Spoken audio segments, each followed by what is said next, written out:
Bab 801. Setelah semalaman, Yi Feng benar-benar kelelahan. Namun, ia merasakan kepuasan yang tidak biasa. Untuk pertama kalinya, Yi Feng yang biasanya malas menyadari bahwa bermalas-malasan adalah dosa. Setelah menghabiskan hari tergeletak seperti mayat, Yi Feng bersenjatakan pedangnya, sekali lagi meninggalkan pulau bayangan gelap dan tiba di lembah mayat terapung. Lembah mayat terapung, nama yang diberikan Yi Feng pada dirinya sendiri. Di dalam lembah, Yi Feng mulai mengayunkan pedangnya seperti mesin, berulang-ulang. Makhluk-makhluk iblis yang tak terhitung jumlahnya dibantai olehnya. Makhluk-makhluk ini identik dengan yang telah dibunuhnya pertama kali, humanoid, botak, dengan anggota tubuh yang tampak patah, bergerak cepat seperti laba-laba berkaki empat. Oleh karena itu, Yi Feng memberi nama makhluk ini perayap. Yi Feng menghabiskan 7 hari penuh untuk membunuh crawler ini. Pada akhir minggu, pengalaman yang diperoleh dari membunuh mereka telah memungkinkan Yi Feng naik level 2 kali. Saat rutinitas ini membuat Yi Feng hampir gila, dia menyadari dengan terkejut bahwa jumlah makhluk di lembah mayat terapung telah berkurang. Hal ini memaksanya untuk mulai memikat makhluk-makhluk itu. Ia harus berlari mengelilingi seluruh lembah, memancing kebencian dari banyak sekali iblis, hanya agar bisa bertarung sebentar saja. Setelah setiap putaran pertarungan, Yi Feng harus kembali memikat lebih banyak makhluk. Namun, seiring berjalannya waktu, jumlah makhluk yang muncul semakin sedikit dibandingkan sebelumnya, dan kegembiraan awal pun sirna. Pada saat yang sama, Yi Feng menyadari bahwa meski levelnya meningkat, pengalaman yang didapat dari membunuh crawler juga berkurang secara signifikan. Sementara Yi Feng asyik dengan rutinitas membunuh monster otomatisnya, jauh di aula besar aliansi pembunuh iblis, kerumunan orang telah berkumpul. Di hadapan mereka tergeletak sesosok mayat. Mayat itu tampak mengerikan, tidak berbulu dan botak, dengan anggota badan bengkok seolah patah, tergeletak di sana seperti laba-laba berkaki empat. Setan ini luar biasa kuatnya. Sangat kuat. Di samping mayat itu, Chen Xian dan Huang Zhen tampak muram, wajah mereka dipenuhi rasa takut yang masih tersisa saat mereka menekankan pokok bahasan tersebut. Ketika kami menerima laporan, kami pikir itu hanya iblis biasa setingkat dewa sejati. Namun, ketika kami tiba, kami menyadari betapa kuatnya iblis itu. Tak seorang pun dari kami dapat mengalahkannya sendirian. Kami harus bekerja sama dan mengonsumsi banyak pil untuk mengalahkannya. Mendengar ini, ekspresi semua orang di ruangan itu tampak gelap. Perlu dicatat bahwa Chen Xian dan Huang Zhen adalah individu yang memenuhi syarat untuk menjadi penjaga perbatasan, gelar yang hanya dimiliki oleh beberapa ratus orang di 9 alam. Namun, sesosok iblis telah memaksa mereka berdua untuk bekerja sama hanya untuk mengalahkannya. Sepertinya situasinya benar-benar mengerikan, kata Penatua Zen, pemimpin pertama aliansi pembasmi iblis, wajahnya muram. Ini mungkin iblis terkuat yang pernah kita temui sejauh ini. Saya hanya berharap jumlah mereka terbatas. Aula menjadi sunyi. Namun bayangan kekhawatiran tetap ada di wajah setiap orang. Mereka tidak dapat menginjakkan kaki di tanah tumbang yang diselimuti kabut, jadi mereka hanya dapat mempelajari berbagai jenis iblis dengan memburu mereka yang lolos. Adapun berapa banyak lagi setan yang bersembunyi di dalam kabut, mereka tidak tahu. Mereka bahkan tidak tahu jika ada iblis yang lebih kuat lagi yang akan muncul. Laporan. Pada saat itu, berita penting tiba. Melaporkan kepada pemimpin aliansi dan para tetua yang terhormat, jenis iblis baru telah muncul dari alam roh. Sekarang telah mencapai benua roh bumi di alam abadi. Sekte tingkat pertama, gerbang laut surgawi, berusaha mencegatnya tetapi berhasil dibasmi sepenuhnya. Sekte tingkat pertama lain yang datang untuk membantu juga hampir musnah. Kekuatan iblis ini telah melampaui apa yang dapat ditangani oleh sekte tingkat pertama. Kami segera meminta bala bantuan dari markas besar aliansi untuk melenyapkannya. Apa? Wajah Penatua Zen dan yang lainnya yang sudah muram, semakin gelap. Sungguh, satu krisis demi krisis. Cepat, jelaskan iblis itu. Apakah mirip dengan yang ini? Tanya Chen Xian mendesak. Utusan itu melihat sekeliling dan menggelengkan kepalanya. Menurut laporan dari sekte-sekte di bawah, iblis itu terlihat berbeda. Sini, biar aku tunjukkan. Iklan oleh Pub Future. Dengan lambaian tangan sang pembawa pesan, sebuah kepingan giok pun aktif dan sebuah pemandangan pun terwujud di depan mata semua orang. Mereka melihat bayangan setan melintas dengan cepat, mukanya mengerikan, dan yang paling menonjol adalah tubuh dan anggota tubuhnya yang membengkak aneh. Spesies baru lainnya, kata Penatua Zen, ekspresinya serius. Sekte tingkat pertama dipimpin oleh para ahli yang setidaknya memiliki tingkat ke-10 True Immortal. Jika iblis ini dapat dengan mudah memusnahkan sekte tingkat pertama, kekuatannya pasti setidaknya setara dengan yang ada di hadapan kita. Mungkin bahkan lebih kuat. Xiong Tian, kau tinggallah bersama tim untuk menjaga aliansi. Sisanya, ikut aku ke benua roh bumi. Penatua Zen segera memberi perintah. Tanpa menunda, dia memimpin sekelompok ahli ke benua roh bumi. Dan perhatian seluruh 9 alam beralih ke benua roh bumi. Setelah tiba, aliansi pembunuh iblis terlibat dalam pertempuran dengan iblis yang baru muncul. Pertempuran ini mengirimkan gelombang kejut ke seluruh 9 alam. Lebih dari 20 ahli tingkat 20 dewa sejati mengepung iblis itu, namun bukan saja iblis itu tetap tidak terluka, tetapi dengan satu serangan biasa, iblis itu pun memusnahkan lebih dari setengahnya.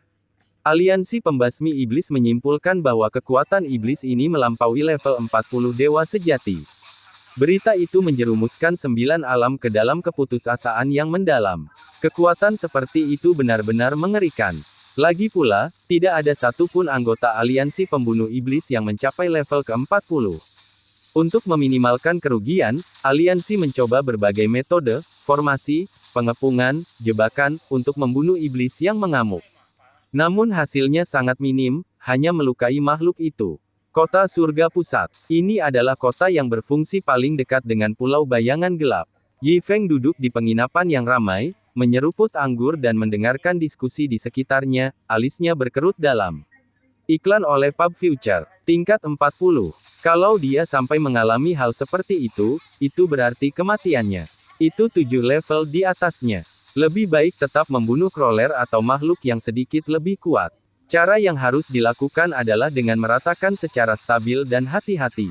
Yi Feng menatap langit yang mulai gelap, menaiki kudanya, dan perlahan kembali ke Pulau Bayangan Gelap. Begitu malam tiba, ia berangkat lagi sambil membawa pedangnya. Kali ini, dia tidak menuju ke Floating Course Valley melainkan mencari tempat berburu baru di tempat lain. Ia percaya akan pentingnya menyisakan ruang untuk peluang-peluang di masa depan. Mungkin jika dia membiarkan para perayap di lembah mayat terapung pulih, jumlah mereka akan bertambah, dan dia bisa kembali lagi nanti untuk panen berikutnya. Ia bermaksud mencari tempat lain untuk memburu crawler, tetapi di tengah jalan, ia bertemu dengan jenis iblis yang berbeda. Ini adalah makhluk yang belum pernah dilihat Yi Feng sebelumnya. Ia berbadan besar, dengan anggota tubuh yang bengkak, tetapi kekuatan dan kecepatannya sedikit lebih tinggi daripada crawler. Setelah beberapa serangan pedang biasa, iblis itu teriris menjadi beberapa bagian. Yang ini lebih kuat dari crawler, kata Yi Feng. Dan itu memberi lebih banyak pengalaman. Jika saya bisa menemukan tempat berkumpulnya makhluk-makhluk ini dan membunuh puluhan ribu dari mereka, itu akan menjadi hal yang ideal.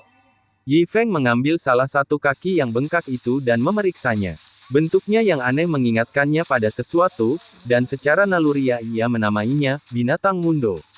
Tepat pada saat itu, sepotong batu giok di cincin spasialnya berkelebat.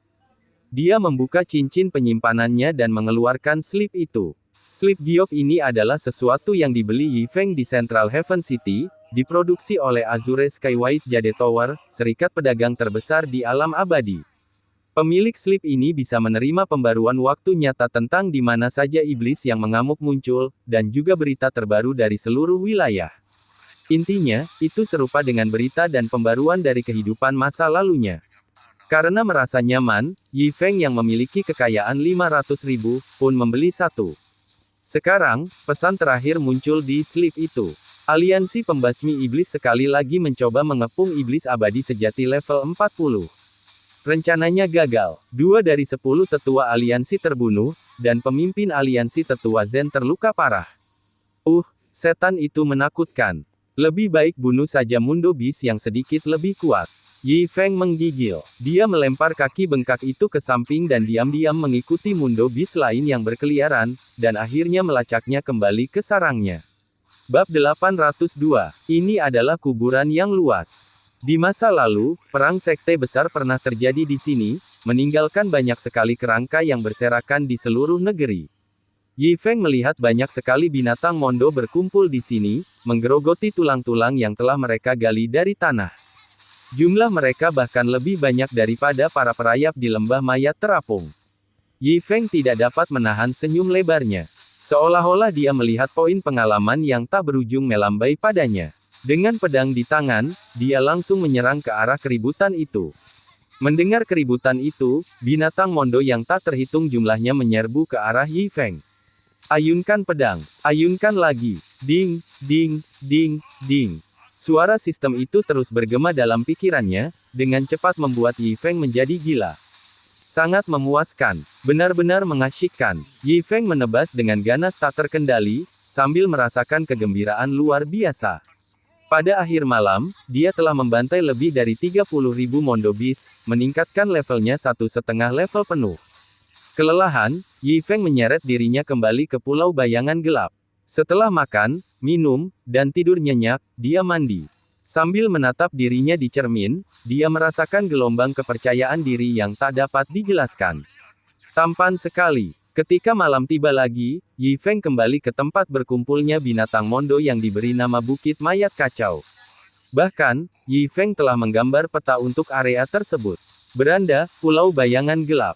Lembah Mayat Terapung, Perayap. Bukit Mayat Kacau, Mondo Beast. Yi Feng membuat anotasi ini untuk memudahkan dirinya menemukan monster di masa mendatang. Malam itu, Yi Feng membantai 30.000 binatang mondo lainnya. Sementara Yi Feng sibuk membunuh binatang mondo, benua roh bumi abadi masih terkunci dalam pertikaian sengit.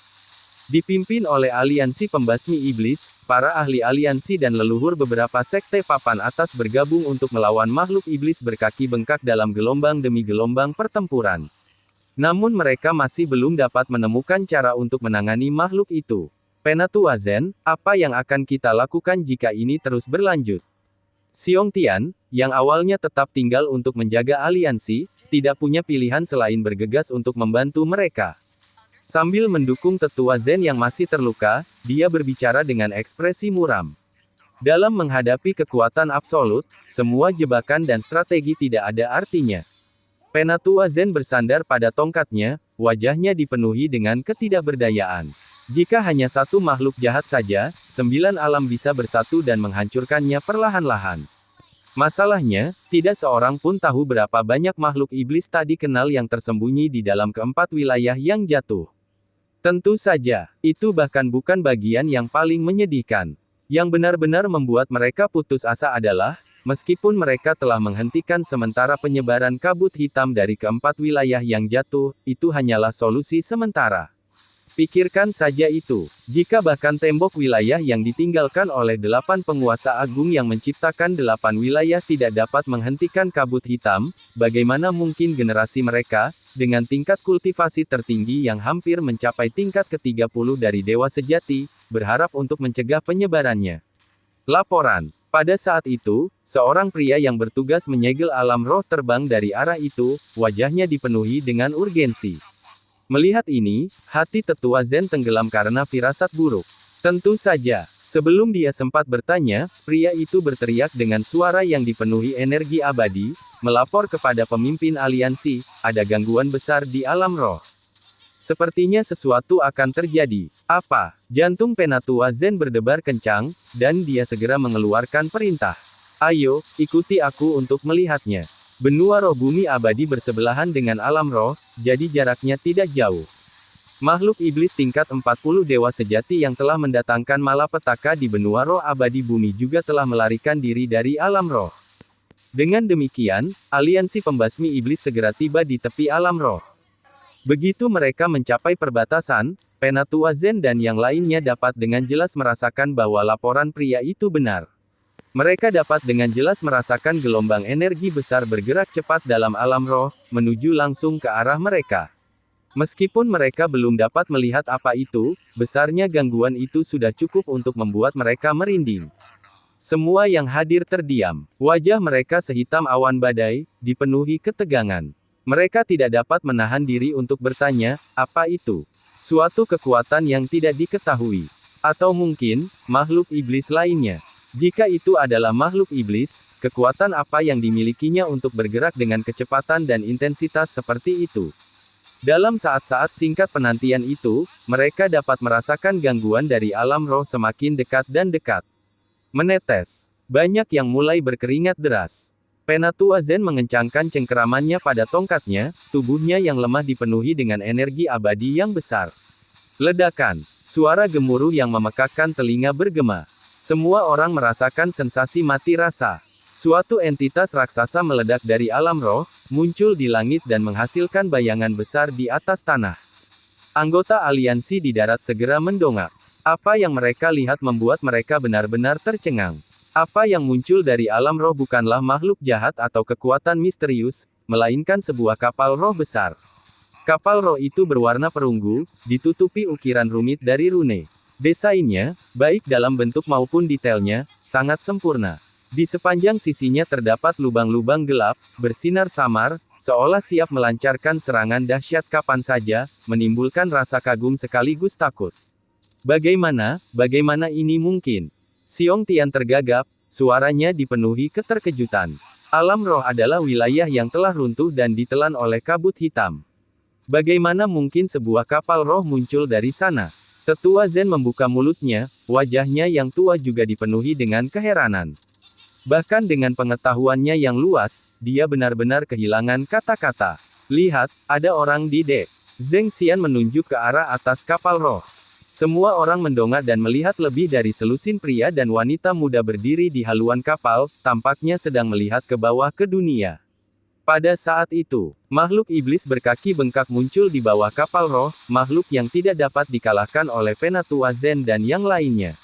Mungkin tertarik oleh keributan di kapal roh, makhluk itu datang untuk menyelidiki. Kemunculan makhluk jahat itu menarik perhatian rombongan yang ada di kapal. Salah satu pemuda berjubah putih melangkah sedikit ke depan, turun dari kapal seolah melangkah melintasi langit, setiap langkah menempuh jarak yang sangat jauh. Dia menatap makhluk iblis itu dengan jijik, lalu dengan santai mengangkat satu jarinya. Seberkas cahaya melesat keluar, menembus udara. Penatua Zen dan yang lainnya menyaksikan dengan ngeri ketika makhluk iblis, yang sebelumnya tak terkalahkan oleh usaha gabungan mereka, langsung dibunuh oleh satu jari pemuda itu. Apa? Penatua Zen dan yang lainnya tercengang, kulit kepala mereka kesemutan karena terkejut. Apa yang baru saja mereka saksikan benar-benar mengubah pemahaman mereka tentang kekuasaan. Membunuh makhluk iblis tingkat 40 True Immortal dengan satu jari. Prestasi seperti itu tidak terbayangkan sebelumnya. Siapakah orang-orang ini? Mengapa mereka begitu kuat? Saat mereka masih terguncang karena keterkejutan, mereka dengan jelas merasakan suatu perasaan ilahiyah yang luar biasa terpancar dari pemuda itu. Kemudian, tatapan mata pemuda itu tertuju pada Tetua Zen dan yang lainnya. Saya Bai Jun. Bolehkah saya bertanya siapa di antara kalian yang bertanggung jawab? Silakan naik ke kapal roh untuk berdiskusi. Setelah berbicara, Bai Jun berbalik dan berjalan kembali ke kapal. Penatua Zen, apa yang mereka inginkan? Tanya Xiong Tian. Haruskah kita pergi atau tidak? Penatua Zen merenung sejenak, lalu mengangguk tanpa suara. Penatua Zen, mohon pikirkan baik-baik, Zheng Xian buru-buru berkata. Bagaimana jika itu jebakan? Itu bisa berbahaya bagi Anda. Jebakan itu tidak mungkin. Jika mereka benar-benar ingin menyakiti kita, menurutmu apakah mereka akan bersusah payah seperti itu? Tetua Zen menjawab, alisnya berkerut. Saat ini, dia memiliki terlalu banyak pertanyaan di benaknya. Penatua Zen, izinkan saya menemani Anda, Xiong Tian menawarkan. Tidak, biarkan aku dan Zheng Xian pergi bersama Tetua Zen, selah Huang Zen. Jika terjadi sesuatu, aliansi pembasmi iblis masih membutuhkanmu, Xiong Tian, untuk memimpin. Namun, tepat saat mereka sedang berdebat, sebuah transmisi suara mencapai mereka semua. Bab 803, anak ini, menguping pembicaraan kita. Huang Zen langsung dipenuhi amarah. Jangan bicara omong kosong. Tetua Zen segera menghentikannya, berkata, kekuatan adalah yang mengundang rasa hormat. Dengan tingkat kekuatan mereka, kita bahkan mungkin harus memanggil mereka sebagai senior. Dan jika mereka ingin tahu apa yang sedang kita lakukan, satu pikiran saja sudah cukup. Karena mereka sudah mengundang kita, mari kita pergi bersama. Penatua Zen, bersandar pada tongkatnya, memimpin jalan. Dia paham betul bahwa jika pihak lain bermaksud menyakiti mereka, entah mereka menaiki kapal roh atau tidak, hasilnya akan sama saja. Para anggota aliansi pembasmi iblis mengikuti jejak tetua Zen dan menaiki kapal roh. Begitu berada di atas kapal, Penatua Zen dan kelompoknya berkumpul bersama, mengamati yang lain. Di hadapan mereka berdiri sekitar selusin pria dan wanita muda, yang kedalamannya tidak dapat mereka pahami. Yang lebih mengherankan lagi adalah para penjaga yang berjaga di dekatnya, yang juga tampak sangat kuat. Apakah kamu, dari luar alam? Mata Penatua Zen yang tampak berawan berkedip sedikit saat dia bertanya. Di luar alam, selain Baijun, para pemuda dan pemudi lainnya mencibir dan pergi tanpa sepatah kata pun. Di luar batas wilayah. Itu caramu yang salah dalam mengatakannya. Ekspresi Baijun tetap tenang saat dia berbicara dengan acuh tak acuh. Kita semua adalah bagian dari dunia yang sama. Apa maksud pembicaraan tentang, di luar alam, ini? Penatua Zen mengerutkan kening dan menangkupkan kedua tangannya. Senior, Anda pasti bercanda. 9 alam kita, bersama dengan alam-alam rendah yang tak terhitung jumlahnya, selalu membentuk dunia yang berdiri sendiri sejak zaman kuno. Tetua Zen berkata dengan tegas, meskipun dalam hatinya, dia sekarang mengerti bahwa mereka kemungkinan adalah orang luar yang legendaris. Baijun tidak menjelaskan lebih lanjut. Sebaliknya, dia melambaikan tangannya. Gelombang energi abadi terwujud dan sebuah gambar muncul di hadapan Penatua Zen. Dalam gambar, sebuah bola dengan bercak-bercak coklat dan biru bergantian melayang di angkasa. Ini disebut planet. Ini adalah dunia kita. Warna coklat yang Anda lihat adalah daratan, dan warna biru adalah lautan. Kami datang dari sini. Baijun menunjuk ke salah satu benua. Dan kamu. Dia mengetuk pelan titik lainnya. Jarinya berhenti di dekat tepian daratan, dekat lautan. Lokasi Anda ada di sini, di pulau kecil ini. Setelah mengatakan ini, Baijun menuangkan secangkir teh untuk dirinya sendiri dan mulai menyeruputnya dengan santai. Penatua Zen dan yang lainnya menatap dengan mata terbelalak, pikiran mereka menjadi kacau. Perkataan pemuda itu telah sepenuhnya mengubah pemahaman mereka tentang dunia. Dunia mereka, bukanlah dunia sama sekali. Hanya sebuah pulau kecil di dunia yang lebih besar ini. Bagaimana itu bisa terjadi? Mereka menggelengkan kepala, tidak dapat mempercayainya. Jangan coba-coba menipu kami. Katakan pada kami, apa tujuanmu ke sini? Huang Zhen tak kuasa menahan diri untuk berteriak. Baijun berhenti sejenak di tengah-tengah menyesap tehnya, lalu menjentikkan cangkir tehnya. Huang Zhen menjerit kesakitan dan langsung terlempar dari kapal roh itu. Saya tidak suka dibentak. Dia memang pantas mati, tapi demi pembicaraan yang lebih lancar, aku mengampuni nyawanya. Tentu saja, saya tidak pernah bertindak tanpa kompensasi. Baijun berbicara tanpa ekspresi, sambil memegang sebuah cincin penyimpanan, milik Huang Zhen, tepatnya. Dia dengan mudah menghapus tanda spiritual Huang Zhen dan membukanya. Sambil mengerutkan kening, dia mulai memeriksa barang-barang itu satu demi satu, ekspresinya semakin meremehkan. Apa yang Penatua Zen dan yang lainnya anggap sebagai harta yang tak ternilai harganya dihancurkan begitu saja oleh Baijun tanpa berpikir dua kali. Akhirnya, karena tidak sabar, dia menghancurkan seluruh cincin penyimpanan dan hanya menyisakan satu buku berjudul Nine Realms Compendium Asteris. Dia menuangkan secangkir teh lagi untuk dirinya sendiri dan mulai membolak-balik buku. Mendengar Huang Zhen tidak terluka, Tetua Zen dan yang lainnya merasa agak lega. Namun, melihat Baijun menghancurkan harta benda Huang Zhen dan mendengarkan nada bicaranya membuat mereka sangat tidak nyaman. Namun, ketika dihadapkan dengan kekuatan yang begitu besar, mereka tidak berani menyuarakan keluhan mereka. Melihat gambar yang masih terlihat, hati mereka masih gelisah. Mereka tidak bisa menerima pernyataan Baijun sebelumnya. Bolehkah aku bertanya, seberapa kuat kemampuanmu?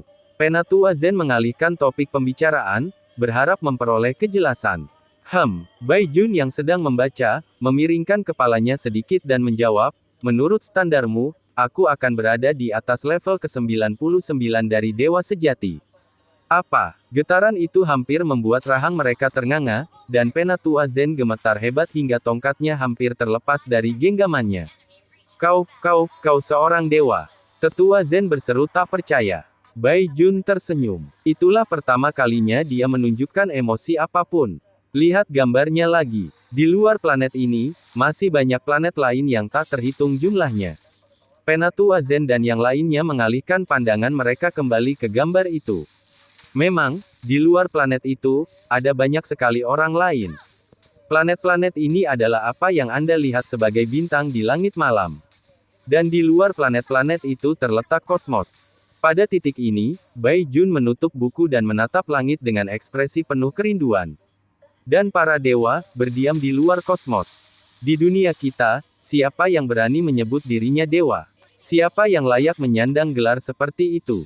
Adapun apa yang disebut tingkat ke-99 dari dewa sejati, itu bukan apa-apa. Bahkan seluruh sistem kultivasimu hanyalah hayalan belaka. Kata-katanya menyambar bagai petir. Sekali lagi, pemahaman mereka tentang realitas hancur. Tidak, ini tidak mungkin. Penatua Zen menggelengkan kepalanya. 9 alam kita diciptakan oleh 8 penguasa agung, dan sistem kultivasi diwariskan oleh mereka. Setelah mencapai tingkat ke-99 dari keabadian sejati, seseorang akan naik ke tingkat keilahian. Inilah yang telah kita ketahui sejak kecil. Bagaimana bisa seperti yang Anda katakan? 8 penguasa agung, Lin Jiao, Chen Yu. Bai Jun membuka kembali buku itu, mengetuk-ngetukkan jarinya di halaman sambil bergumam, nama-nama yang familiar. Jadi itu mereka. Jika aku tidak salah, kamu hanya dikultivasikan oleh mereka. Mengenai tujuan mereka, mengingat tingkat kekuatan mereka, apa yang mungkin mereka cari adalah energi imanmu. Berbudidaya. Wajah tetua Zen berubah pucat, seolah tersambar petir. Yang lainnya juga sama tercengangnya. Namun, tidak ada satupun dari mereka yang bodoh. Tidak ada asap kalau tidak ada api. Kalau tidak, mengapa Bai Jun dan kelompoknya repot-repot menjelaskan hal ini kepada mereka? Untuk sesaat, pikiran mereka kacau. Di satu sisi adalah pengetahuan yang sudah tertanam kuat dalam diri mereka sejak masa kanak-kanak. Di sisi lain, mereka tidak dapat menemukan satupun kesalahan dalam kata-kata Bai Jun. Jika Anda masih tidak percaya, pertimbangkan ini, mengapa kita berbicara dalam bahasa yang sama. Bai Jun berkata dengan santai. Pernyataan ini membuat Penatua Zen dan yang lainnya terdiam di tempat. Implikasinya sungguh mengerikan. Jika mereka tidak berasal dari dunia yang sama, bagaimana mereka bisa berbagi bahasa dan budaya yang sama? Tidak, tidak. Bagaimana ini bisa terjadi? Penatua Zen dan yang lainnya merasa sangat gelisah, keyakinan mereka terguncang sampai ke akar-akarnya. Bai Jun, kenapa harus membuang waktu untuk mereka? Percaya atau tidak, itu tidak penting. Seorang pemuda lain mendekat, nadanya tidak sabar. Kita di sini untuk mengklaim wilayah, bukan untuk mendidik katak-katak ini di dasar sumur. Dia menoleh pada tetua Zen dan berbicara dengan nada yang tidak menerima bantahan. Mulai sekarang, tanah kosong ini berada di bawah kendali kami. Kami akan menyediakan sedikit wilayah untuk kalian, penduduk asli, untuk ditinggali. Kalian tidak punya pilihan selain menerimanya. Tidak, ekspresi wajah tetua Zen berubah dingin.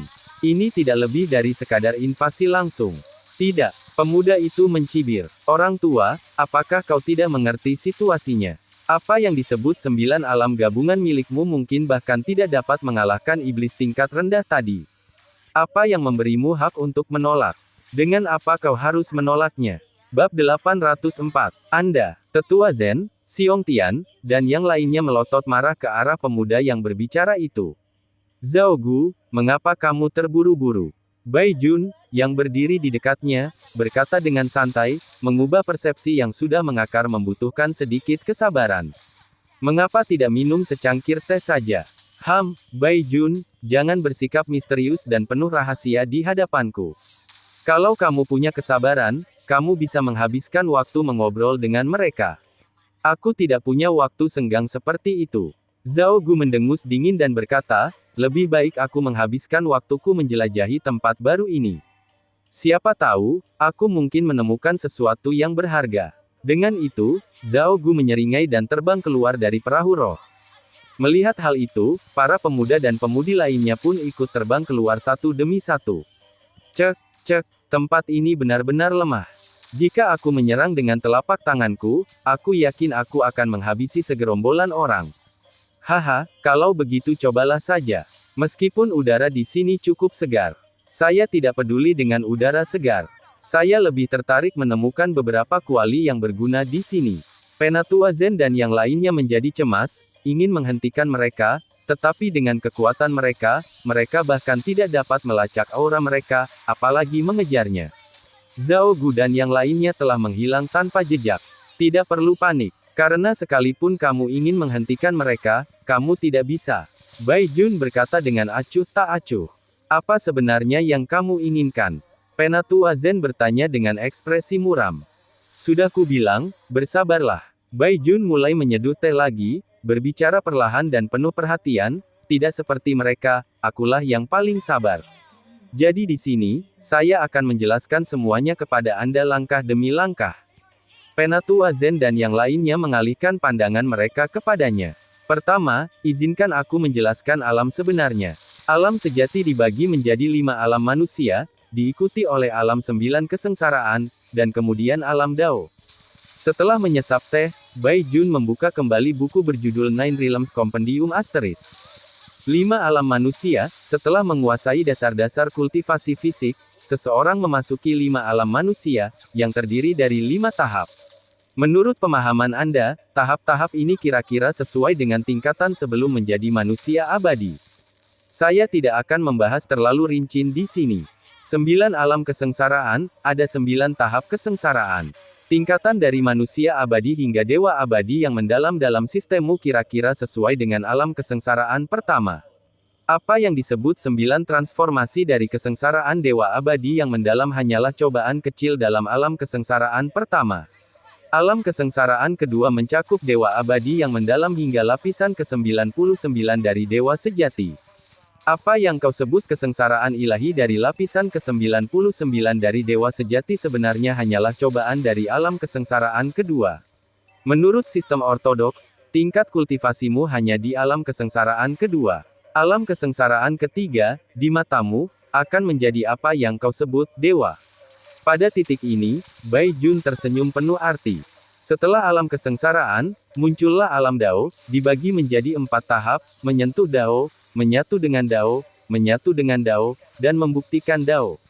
Aku tidak akan menjelaskan alam-alam ini secara terperinci, karena alam-alam ini jauh melampaui pemahamanmu saat ini.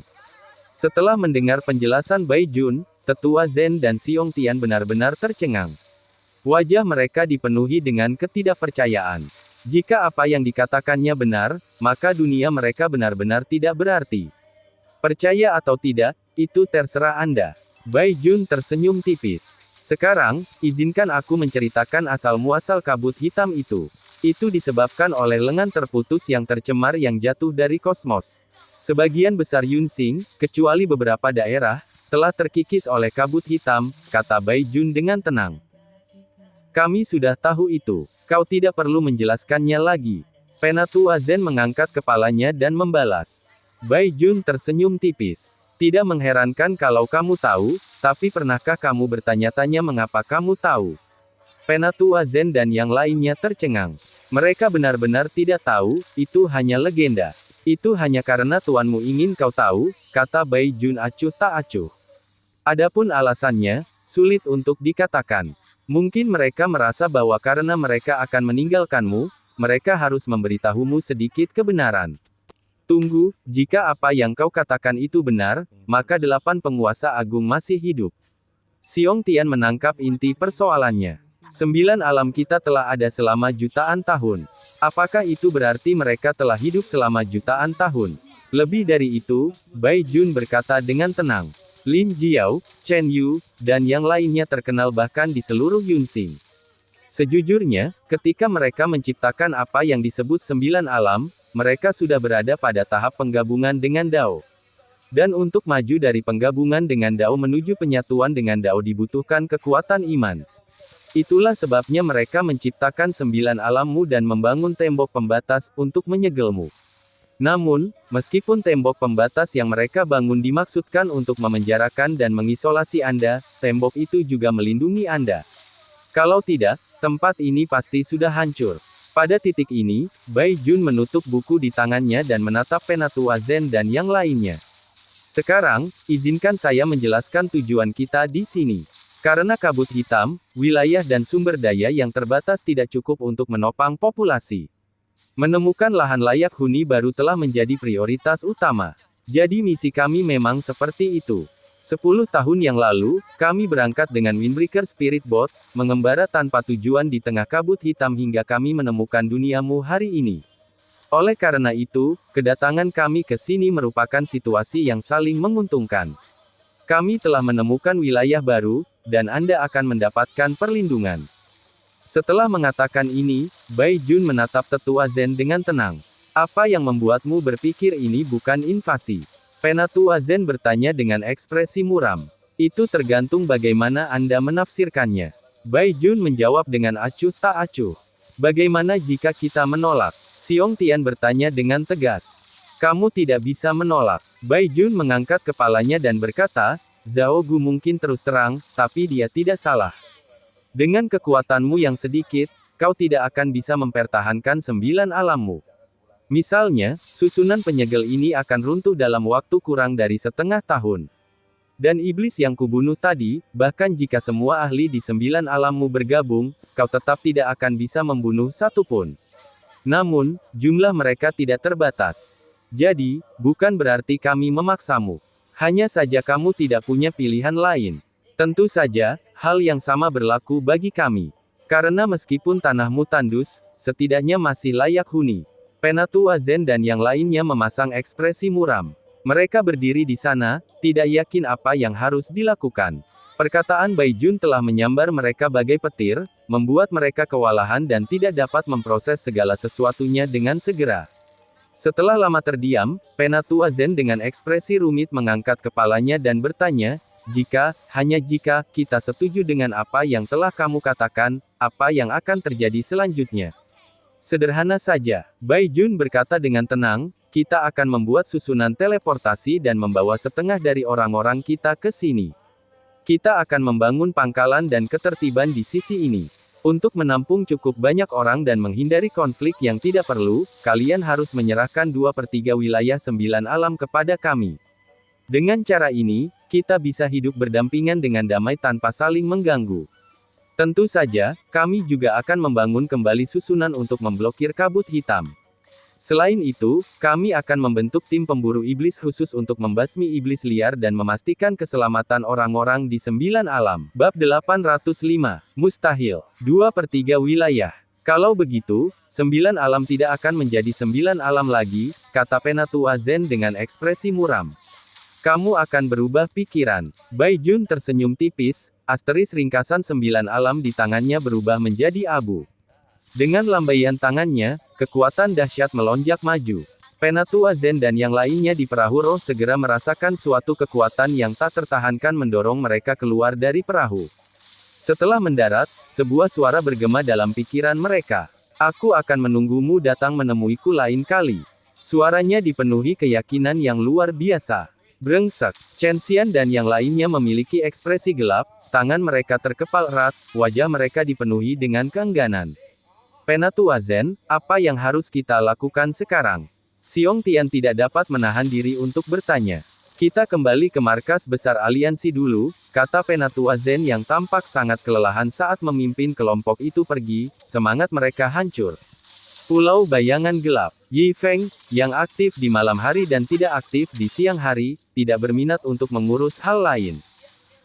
Di halaman, sebotol anggur obat diletakkan di ambang jendela, sama sekali diabaikan. 1, 2, 3, 4. 4 kepala mengintip dari celah pintu. Baba-baba. Di dalam toples anggur, rahang tengkorak bergerak ke atas dan ke bawah, jelas-jelas bersemangat. Melihat hal itu, keempat pembuat onar itu diam-diam menyelinap masuk. Set. Anjing itu mengangkat satu kakinya, memberi isyarat kepada anjing lain dengan pandangannya. Yang lainnya mengangguk dan mengikuti anjing itu ke sisi toples anggur. Apa yang harus kita lakukan, saudara anjing? Kelabang angin malam berbisik. Kita harus cari cara untuk mengeluarkan bro dari toples anggur, kata si anjing dengan ekspresi serius. Tapi bagaimana caranya? Kelabang angin malam tak kuasa menahan diri untuk bertanya. Bagaimana kalau kita pecahkan toplesnya? Usul susu dengan naif. Hancurkan adikmu. Anjing itu melompat dan memukul kepala susu dengan keras. Apa yang kau pikirkan? Ini adalah toples yang dibuat oleh tuan kita sendiri. Jika kau memecahkannya, apakah kau ingin mati? Lagi pula, bisakah kau memecahkannya? Anjing itu mengomel. Bro, maafkan aku, maafkan aku. Milk menggaruk kepalanya sambil tertawa canggung. Baiklah, baiklah. Tidak mungkin kita bisa menarik bro keluar tepat di bawah hidung tuannya. Satu-satunya pilihan adalah mengambil seluruh toples dan membawanya pergi. Anjing itu berbisik, menggunakan kedua kakinya untuk mengangkat toples itu. Sambil berdiri dengan kedua kaki belakangnya, ia berjingkat-jingkat keluar dari halaman. Ayo, cepat. Begitu berada di luar, mereka berempat lari terbirit-birit. Kemana, sobat anjing?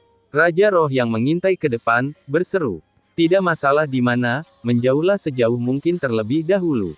Mengerti. Kelompok itu terbang, bahkan tidak tahu seberapa jauh mereka telah pergi, hingga mereka tiba di sebuah gurun tandus. Tempat ini bagus. Mari kita berhenti di sini. Anjing itu segera memanggil, lalu meletakkan toples itu. Mereka berempat berkumpul, bertukar pikiran. Saya akan mencoba menariknya keluar. Anjing itu menggertakkan giginya, memasukkan kakinya ke dalam toples dan mencoba mengangkat tengkorak itu keluar. Namun, tengkorak itu ukurannya pas untuk dimasukkan ke dalam lubang toples. Dengan adanya kaki anjing yang menghalangi, mustahil untuk menariknya keluar. Setelah berusaha keras, anjing itu menyerah, berkeringat deras. Bro, sekarang hanya ada satu cara, kata Nightwind Centipede. Kita harus menuangkan anggur tuan terlebih dahulu, baru kita bisa menjungkirkan toples itu untuk mengeluarkan bro. Ide bagus. Anjing itu menjentikkan jarinya, dan kelompok itu mulai bekerja, menuangkan anggur. Tak lama kemudian, udara di sekitar gurun itu dipenuhi aroma alkohol yang pekat. Tempat pembuangan sampah ini tidak ada yang menarik sama sekali. Tak jauh dari situ, Zhao Gu dengan santai membunuh dua orang kultivator yang lewat sebelum terbang, wajahnya dipenuhi dengan ketidaksabaran. Tiba-tiba matanya berkedip. Aroma anggur yang kuat mencapai hidungnya.